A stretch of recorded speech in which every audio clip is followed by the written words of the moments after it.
I like that juice. And one last one to let you with. So if you take the two long shots, which is the Predators and the Capitals, and you place a $100 bet on that, $115,000. That's what the payoff is. Now, I mean, if you got money to just, that's worth throwing a little money down. Hey, if you throw $10, throw $10 on that. That's some shit to take a chunk out your mortgage, goddammit. Right? Like that. Hockey, this is going to be fun. Hockey playoffs start next week on, I believe, Monday night. I believe they start Monday night. So we'll make some bets on Sunday. Oh, yeah, definitely. Yeah, definitely take a look at that for sure. Friends, countrymen, fellow degenerates, welcome back to this episode of Bets and Buds. I'm the Jason Smoking Token. I'm Bobby Light. We're the Buds helping you cash your bets. Welcome back this week here. Guys smoked a little too much dope before we got started here. I'm still laughing about MotoGP. I know, we're still trying to laugh about that MotoGP. What was it? What the hell was the name of that game, man? What the hell was the name of that game? It was like that one. It was like Rad Racer? No, there was Rad Racer, but it was another one of those fucking games. I can't remember what this Speed Bike or some shit it was. That one. Oh well, who gives a shit? Just like MotoGP. Yes. Dave gives a shit. Dave gives a shit. That's why he's behind the camera. All right, welcome back to this week's episode of Bets and Buds. We're coming off the Masters here this weekend. Masters was a pretty uneventful weekend. It was, really. Scotty Scheffler dominated. Those fucking live golfers got their asses handed to them. But Scheffler, he's showing why he's the world's number one right now, man. Yeah, 2 out of the last 3 Masters champions. So, yeah, my Viktor Hovland bet did not come through. Anybody close? I don't think he made the cut. I mean, it was a pretty ugly one. But I mean, like I said, Scotty Scheffler did his thing. We'll see what happens going on. Hopefully, they can find a way to bring these both golfing factions back together. Live and the PGA Tour need to be on. Yeah, they have to be on the same page. They have to. I mean, it's going to ruin golf if it goes on this way for too much longer. So let's see what happens here. Kind of eventually like how back in the old wrestling days with WWE and the WCW, and they had their Monday Night Wars. At some point, eventually, somebody had to win out, and they had to bring all the factions back together. Yeah, but somebody cared about WCW. I just said, who cares about Live? Only the motherfuckers making money. Yeah, only the motherfuckers I guess making someone's money. playing in it. I mean, all the guys making money. That's pretty much it. Because, I mean, we can never find those tournaments except for on the CW. Yeah, I watched the Little Masters over the weekend. I mean, more than, I will probably watch any golf for the rest of the year. Yeah, I've never watched any Live. I like the majors, but the problem is with Live, it's on the CW, and it's very uneventful to watch those tournaments because, I mean, like, the graphics are really bad. I mean, then you got these guys playing music randomly, like on the 15th, 16th holes. And so there's really no stakes. Yeah, there's not a whole lot of stakes. Everybody got paid. Yeah, everybody got paid. So, like, we got to figure out, like, how to bring golf back together and unify that. So we're not going to spend too much time on that, but we will talk about the Blues just briefly here. Bobby, I know that's more of your wheelhouse. I know, like we said last week, we closed the books. Well, they just kept teasing us and teasing us and teasing us. They did. But they played their last game against Dallas, the Dallas Stars. The Stars still can wrap up the number 1 seed with a win versus the Blues. So they can be spoilers. Yeah, the Blues can play spoilers tonight, but either way, they're eliminated. The West has still got a lot going. I mean, between only one position's been decided. The Kings in Vegas, they're battling for that second, third spot, third in the wild card spot in that Pacific Division. Edmonton's got the number 2 locked up. Canucks got the number 1 locked up. Yeah, so the only matchup we have is what? Winnipeg and Winnipeg and the Colorado. Avs. And in the East, you've got the Rangers versus Washington. That's going to be a good series. That's going to be very good. Florida versus Tampa, you keep that one in state. Oh, yeah. So that's going to be another good series. And Boston versus Toronto. This is going to be the series where it's going to be nasty. And what's that? Who's Tampa Bay's goal? Was it Vasilevsky? Vasilevsky. So, yeah, I mean, he can steal that series. I actually think Tampa can win that series. Oh, they can win that series because of Vasilevsky. I mean, just because, Florida's, got the stronger team. But they do, but Tampa Bay's got the goaltender. Oh, yeah, without a doubt. Absolutely. And they've got Kucherov. The guy scored 150 points. Oh, yeah. He's amazing. And then you've got Carolina versus the Islanders, and Carolina's actually the favorite to come out of the East right now to go to the finals. Because they got what's his name, Getzel from Penguins. Yep, they made that move at the deadline. They've got a solid 3 lines. They're throwing up decent goaltending. Facing the Islanders, that's going to be a really low-scoring series. That's going to be 2-1. I wouldn't be surprised if every game was 2-1. Overtime, 2-3 overtime. Some 3-2 overtime finishes.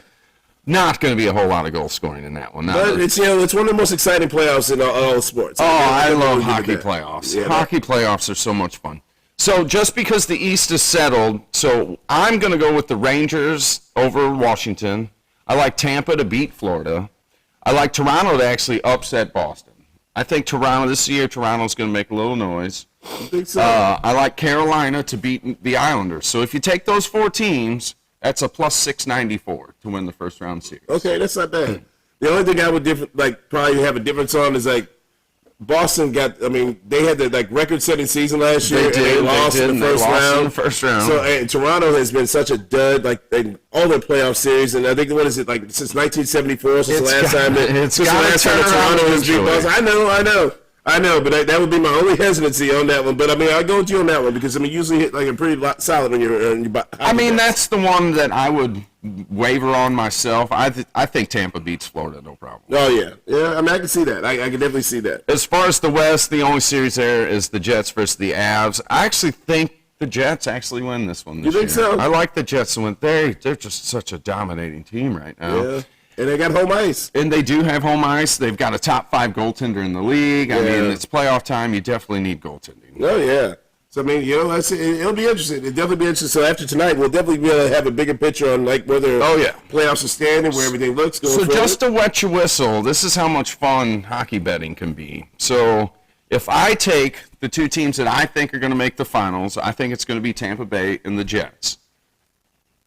It's plus 12,900. Ooh. Yeah. So $100 bet, you're winning almost 13. Oh yeah, I like that. That's right up my alley. That's my type of juice right there. And they're not even they're middle of the seed favorites. Yeah, that's right up my alley. So if you took Dallas and the Rangers, who had the most points in the East and the West, that's still plus 25.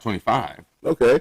Yeah. And even if you took the favorites, which is Colorado and Carolina, to come out of each conference, it's still plus 1,700. Oh, nice. There's money to be made. There's definitely money to be made because everybody knows that's one of those any man goes and in the hockey playoffs. Any man goes. The series can turn in a heartbeat. I like that juice. And one last one to wet you with. So if you take the 2 long shots, which is the Predators and the Capitals, and you place a $100 bet on that, $115,000. That's what the payoff is. Now, if you got money to that's worth throwing a little money down. Hey, if you throw $10, throw $10 on that. That's some shit to take a chunk out your mortgage, goddammit. Right. Like that. No, hockey, this is going to be fun. Hockey playoffs start next week on, I believe, Monday night. I believe they start Monday night. So we'll make some bets on Sunday. Oh, yeah, definitely. Yeah, definitely take a look at that for sure. All right. Well, I guess if that's all you got for hockey, that's all I got for hockey. Let's have a little Cardinal baseball to keep it local here. Okay. Cardinals right now, right at 500 after the win last night. 9-9. Yep, right at 500 after the win last night. One more in Oakland actually playing right now. I think they were down 5-4 last time I looked. Oh, okay. Yeah, but hey, you know what? Sonny Gray and Lance Lynn. It's the last game of the series. They haven't won one yet this year. I know. If they lose today, they'll be 0-6. But you know what? Sonny Gray and Lance Lynn. I like the looks of both of those guys right now. And a lot of people had a lot of bitching and complaints about those 2 guys being on the rock. Well, more Lance Lynn than probably Sonny Gray. Right. Sonny Gray because of the injury history and stuff like that, but he's looked lights out since he's come in. Has not given up a run yet. Yeah, has not given up a run. He's looked solid. He stayed under his pitch count, even with pitches still 6 or 7 innings. There's really no complaints there. And Lance Lynn, shooting above the stars right now, brother. Big boy. Welcome back home, big boy. Welcome back home. So I did not catch it in the first start of the season against the Marlins, when he pitched down, when we went down. I guess the guy bunted on him after he gave up the home run. Yeah, he was pissed. And he was hot. Oh, yeah, he was pissed. And coming off the field, he was cussing up a storm, calling him a little bitch. Bunting bitch. Oh, it was hilarious. He's a fire, but you need that fire, though, man. You honestly need that. And the Cardinals missed that last year. That was probably the biggest missing element from their team last year. They didn't have that fire in the clubhouse, and because that wasn't Wainwright. No, Wainwright was like that guy, but you always had Yachty. Yachty was always that guy that kept everybody in check. And he wasn't there last year. Because Arenado's not that guy, Goldschmidt's not that guy. So to have a guy like Lance Lynn back in the clubhouse and understand the way, and also too, before we segue past that, R.I.P. Whitey Herzog, Whitey Ball, R.I.P. Whitey Herzog. We miss you, brother. That was going to be a beautiful, was it 92 years of age? 92. 92 years of age. Whitey Ball brought some great fun and excitement here to Cardinals baseball. It's the first thing I remember about baseball. Oh, man. I mean, like, that AstroTurf, he was the GM of the team. He designed the team. He was able to pick his players. He picked fast guys that could slap the ball around the field. That high bounces off that AstroTurf, guys are running out, stolen bases left and right, and they fielded their asses off. Yep. And the one guy that could hit over the fence. Yeah, and then one guy to get over the fence. Good old Jack Clark. Good old Jack Clark. So, shout out to Whitey, R.I.P., brother. You brought some good times here to St. Louis. Yeah, that was unfortunate. He got one more year on opening day, I think, to come out and entry. Like he was down there. We had one more tour around for opening day. So, we're going to miss Whitey on opening day, riding around in that red car, that red convertible, in that red jacket. But you know what? I think, crew cut. Yeah, with that old guy, it never changed. Nope. It never changed. Good on him. He kept that hair for fucking 92 goddamn years, man. Shit, that's good living, brother. But you know what? So, we got some good baseball thing coming this season with the Cardinals. It's going to pick up. The biggest thing right now, they're just not hitting. If you look at it, if you go on the Baseball Reference, this is where I go to look up my stats. Mason Wynn has been your best hitter this year. And he was not supposed to do any hitting for you this year. He has hit very well. He leads your team in OPS plus, batting average, on-base percentage. He's third in slugging, but that's the doubles and the triples on that. But outside of Wynn and Contreras and your backup catcher because Herrera. Contreras has, 21 games straight on base? 10-game hitting streak, but 21 games straight on base. So. Yeah, I mean, Contreras is playing well. His backup, Herrera's playing well. And Donovan and Newbar, you know what you're going to get out of him. Yeah, Donovan's playing well. I mean, Arenado's actually hitting too as well. Picking up. He just hasn't hit for the power yet, but sometimes it's slow numbers, and Goldschmidt's usually, historically a slow start. Yeah, he always starts slow, but that's the biggest problem. They're just not getting the hit. But to be 9-9 right now. Hey, we'll take it. It's baseball, baby. We still got about another 160 games left. Pitching has been amazing, though. Outside of Gibson having a couple of rough starts. You know what? And you're going to deal with that. You signed him to be your fourth or fifth starter. So, I mean, you know what? You'll take what you get out of that position. And you're getting bonus pitching out of Steven Matz, right? Oh, yeah, absolutely. Matz has definitely been a pleasant surprise, for sure. Absolutely, pleasant surprise. So, the Cardinals, we got a lot of exciting baseball there. And next up, we got the NFL Draft. Yeah. The NFL Draft is coming up next Thursday. Next Thursday, brother. We might do an early shoot on Wednesday again, just to get before the draft, just kind of do our little preview of that. Like as things got to finalize, we kind of sift through a lot of the bullshit and all the lies that people have been telling and everything. So make sure you go ahead and check that out next week's episode. Make sure you like and subscribe, hit that comment in the comment section. Any responses are well appreciated, because you know what? We want to keep this action going for you all year round. It's been well and enjoyable. Oh, yeah. It's been a lot of fun. I guess we got the consensus as Caleb Williams is number one overall pick. That's what I was just going to ask you. Do you think he's going to be the number one? Yeah, I mean, that's pretty much what the Bears are doing. You don't think they trade out of that spot? Once they made the move with Justin Fields and sent him to Pittsburgh, I mean, Caleb Williams is pretty much where to go, especially because the problem is with the NFL. When you're dealing with these GMs, if you let somebody else draft Caleb Williams, when he's been consensus been the overall number one since his process started, have a job. Yeah, and then all of a sudden this dude lights it up like C.J. Stroud did over Bryce Young last year. You're gone. I mean, you're gone. So do you think Caleb Williams is more of the Stroud or Young? Because the Bears can be a dysfunctional team. You know what? The Bears have yet to ever really develop a quarterback out of their system. So, I mean, that's always going to be a complicated, prospect. But they have loaded up the team around him. So, let's see. Really what it's going to boil down to is what type of leader of men he is. I mean, because, a lot of the guys, his teteammates have seemed to love him in college, but those are all his peers. And he was the alpha dog amongst his peers. Yeah, now you're coming in. Now you're coming in a grown-ass man's locker room where you're trying to get these guys to lean on you. I mean, I listened to an interview with Cam Newton a couple weeks ago with Shannon Sharp, and he was talking about that. He's like, man, but then I had, him and Steve Smith butted heads a lot when he first went to Carolina, because Steve Smith was a dog. And he's like, man, I got to deal with this kid. I want to win right now. How the fuck this? So as a 22-year-old, that's hard to deal with a bunch of alpha dogs and that. So we'll see how he handles that situation, those circumstances going into it. I mean, more than likely, I say he's going to be the number one. Looks like Jaden Daniels is going to be the number two going to the Commanders. Okay. That's where everybody seems to be leaning.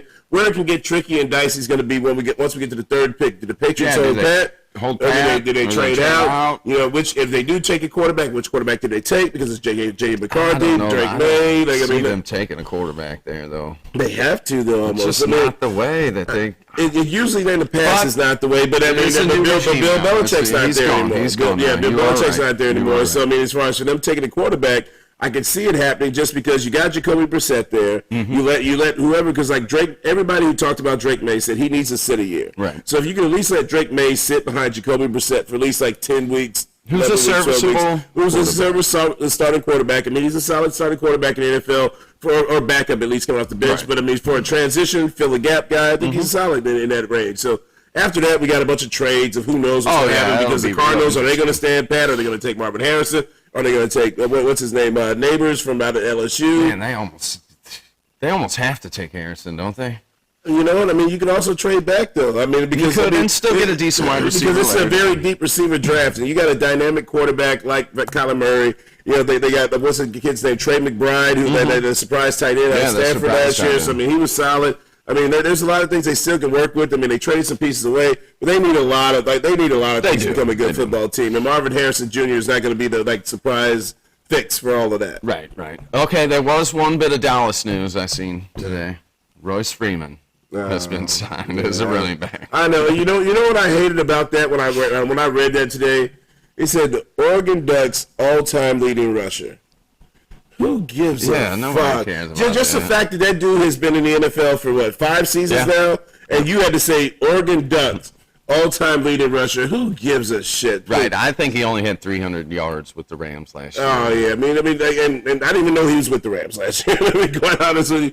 I didn't even know he was with the Rams. I mean, so, we'll see what happens when it comes to, the whole... Well, I just seen that today. It made me laugh a little bit. I've been trying not to pay attention to too much Cowboy news because it's been a little bit of a dumpster fire as far as, like what they're going to do, what moves they're going to make. I mean, there's so much mess with the contracts and situations with the contracts. I did see one tweet or X or whatever you want to call it where it goes, is this what we mean by going all in? If this is all in, I hate to see it. Oh, wow. I'd hate to see when Jerry's out. I hate to see when Jerry's all out. Like, damn. So, I mean, we'll see. It's going to be an interesting next draft this week. Probably one of the more interesting drafts we've had in the last couple of years because there's a lot be more unpredictability than what's been in the years past, for sure. Yeah, this will be... Especially in the top, 10 to 15 picks. We really are going to know what's going to happen once we get past the first 2 picks. Right. Because I'm pretty confident I think that Jane Daniels is going to go to Washington. Yeah, they got to pick up somebody. Yeah, I think for sure. I mean, and if they don't take him, I think, how do you explain that to the fan base? Because outside of Caleb Williams, he's the most explosive, exciting guy who's going to be able to sell tickets once he gets in behind center. Penix Jr.? Well, What fan base? We're not talking about the dead one on your arm. We're talking about those people that kept on to the Commanders. But yeah, I mean, I think Penix. So honestly, I think what's going to be nice about guys like Michael Penix Jr. and even Bo Nix. And I've never really been a big Bo Nix fan, but Michael Penix Jr. I really like him as a football player. I like the way he throws the football. He can end up in a very good situation because he's going to be in a team that's actually put together pretty well. Yeah, somebody will pick him 3rd, 4th round. No, I mean he'll probably be first round. He'll probably be in the first round, if not early second. I mean, I would be shocked if he makes it outside the first round. Okay. And if he makes it to the second round, he won't make it past 5 picks in the second round. I can guarantee that. And the thing is, when he does that, I mean, he's going to end up on a team that's in a good, solid situation.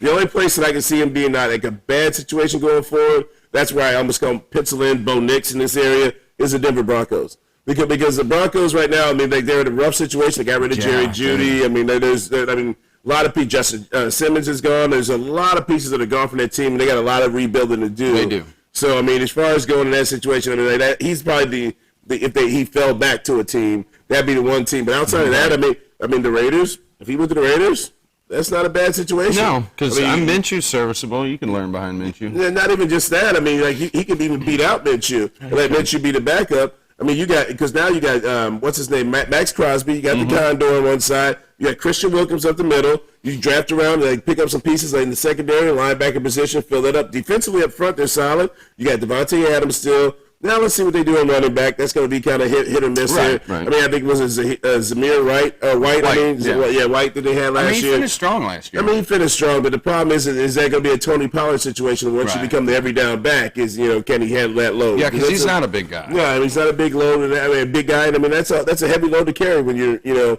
once you become that every down guy. That's a tough job to carry. Definitely for sure. So, I mean, that's what I got for coming in this week. Yeah, that's all I got for us this week. I really, like I said, NBA playoffs will be finishing up or the play-in games will be finishing up, so we can talk about that next week. Yeah, once the playoffs are kind of settled on that, the Lakers won last night, so I mean they're going to be playing the Nuggets, and it looks like we got the Pelicans are playing. The Pelicans are playing the who's the number 1 seed there? Oh, or was it the No, actually it was the Kings. Was it Sacramento? Yeah, I think the Kings, because Kings beat Golden State, so the Kings are playing. I think the number 1 seed was the OKC Thunder?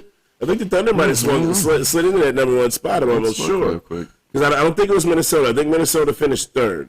So I'm almost positive. I think that OKC actually somehow, somebody slid into that number 1 spot there. Because the West is highly competitive. Yeah, you got Thunder in the number 1 spot. Yeah, so Thunder in the number 1 spot. So they're going to be playing the Kings there. We got the Lakers going to be playing the Nuggets, the defending champions. So that's going to be a tough get in for there. But if they win, Lakers go on the run. They can easily go on the run going past that point. So, they could. So we'll see. So we can dive into a little bit more playoff action. We'll have a lot more solid information going into next week. A little bit more Cardinal action. I'll have to look up on it. I haven't been paying attention this year. And then we got a little bit more action like as far as for the Cardinals. Blues pretty much done. We're looking at it's going to be a long off season for the Blues. They're going to be head coach hunting, trying to dump contracts. It's going to be a rough. Yeah, try to go retool and kind of get ready for next year. But I mean, they're right there, on the cusp of being in the playoffs again. So I mean, it's 2 years in a row they've missed now. Yeah. But they did get screwed. The one thing I will say for all Blues fans out there, keep this in mind. The COVID year where they didn't have a salary cap go up after the COVID year for 4 seasons in a row, that really hurt them. That hurt them a lot. After coming off a Stanley Cup team, and then even that COVID year, they had a good chance of repeating. They were really looking solid. They were banging until they went into the shutdown, and when they came back for the playoffs in the bubble. Yeah, that bubble hockey. Like bubble hockey. The only time that shit was fun was at Chuck E. Cheese, man. Fucking bubble hockey. So, we'll see what happens. Shout out to True on the track, blessing us with those beats. Make sure you like and subscribe, hit the comment section. Shout out to Director Dave, always on the 1s and 2s for us. We're going to keep this thing rolling with the playoff baseball, playoff hockey, playoff basketball, Cardinals baseball. Got some more golf coming up. We'll see you next week, everybody. Peace.